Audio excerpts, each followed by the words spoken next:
तेबे सामने आपणकर प्रिय धारावाहिक सीरियल सिंदूर खेल एपिसोड रे आपण माने देखा पाइबे जबरदस्त सीन। हाँ सांग मैंने आपण मैंने देखा पाइबे जे आज जितेबाला अंश आ तार पूरा परिवार टेंशन रे बसी थे आतबले अंश कहे मल्लिका तमें एमती करी किछि ठीक कर ना।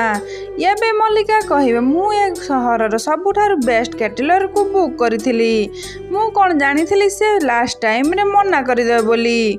आतबले अंश कहे ए पार्टी केवल पर्सनाल पार्टी नुहे ये मोर प्रोफेशनल इमेज रो प्रश्न यहाँ आपर अंश मन दुख करी कहे कि ए समय एमती कथा भाविला बेलू बहुत टेंशन लगुच मते।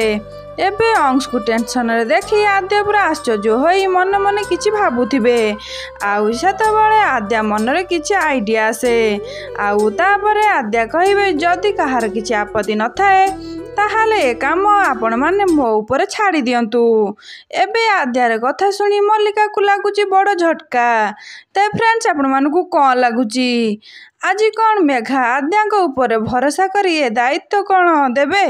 जदि हाँ कमेंट रे बोली लिखंतु। आज वीडियो भल लगे लाइक शेयर सब्सक्राइब करंतु।